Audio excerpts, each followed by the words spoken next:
पति के जाते ही ससुराल बदल जाता है। रजनी के पैर घर के दरवाजे पर ही ठिठक गए।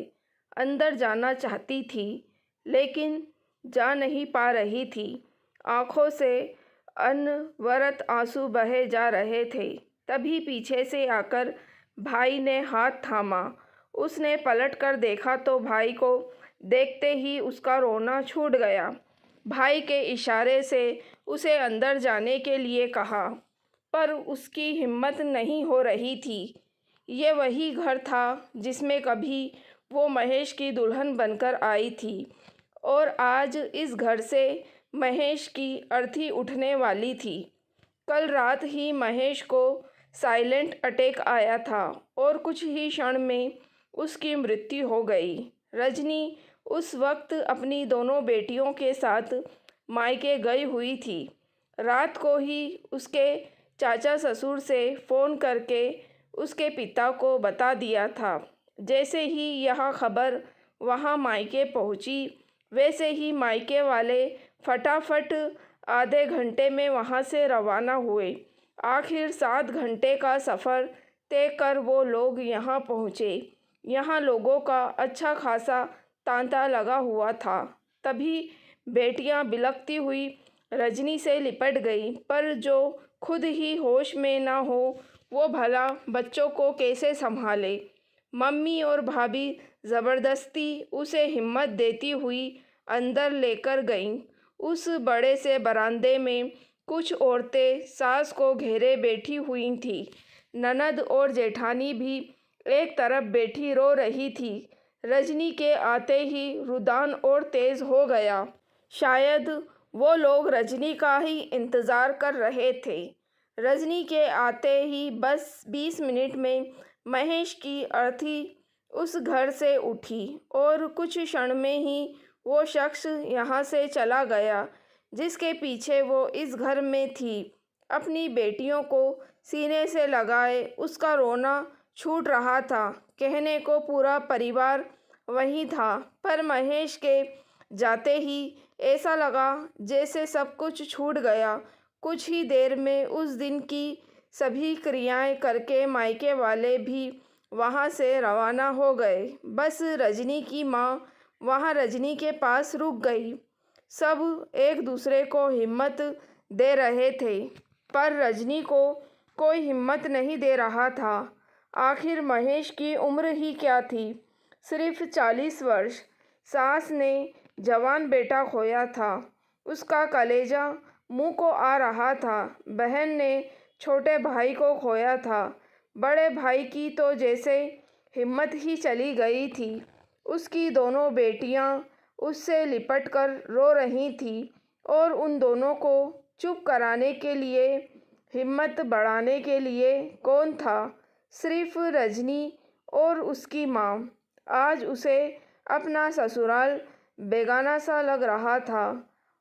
वहाँ यहाँ 15 दिन कैसे निकालेगी, उसे यही समझ में नहीं आ रहा था।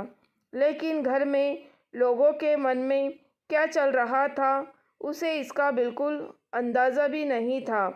सारी क्रियाएं बड़े भैया के बेटे ने की थी। 10 दिन बाद रजनी के पापा ने उसके परिवार वालों से पूछा, देखिए समधन जी, अभी रजनी की स्थिति बिल्कुल अच्छी नहीं है। क्या हम 15 दिन होते ही उसको यहाँ से ले जाएं? पर नियम के अनुसार 1.25 महीने से पहले एक पत्नी को वो जगह नहीं छोड़ती। रजनी को कैसे हम ले जाने की इजाज़त दे दें? सास ने जवाब दिया। पर समधन जी, रजनी की हालत तो आप भी देख ही रहे हैं। उसे थोड़ा वक्त चाहिए। अगर वो खुद को ही संभाल नहीं पाई तो बच्चों को कैसे संभालेगी? देखिए समधी जी, 1.25 महीना तो वो कहीं नहीं जाएगी। आपको ले जाना है तो 1.25 महीने बाद ले जाना और हमेशा के लिए अपने पास ही रख लेना। फिर तो हम आपसे कुछ कहेंगे भी नहीं, सास ने बिगड़ते हुए जवाब दिया। अंदर कमरे में बैठी रजनी को भी ये बातें सुनाई दी। सुनकर अंदर तक कुछ दरक गया। अब इस घर में मेरी क्या जगह है? माहौल बिगड़ते देखकर पापा चुप हो गए।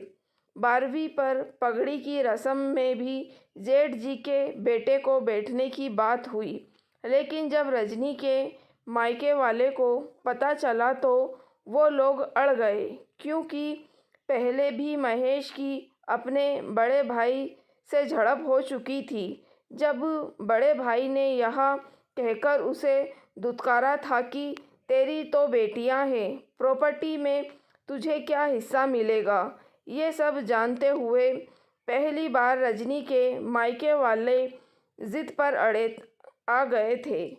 पगड़ी की रस्म करवानी है तो आपको या तो रजनी को पगड़ी पहनवानी पड़ेगी या फिर उसकी बेटी को। बड़े भाई के बेटे को बिठाने का क्या तुक है, जबकि महेश जी का अपना पूरा परिवार है।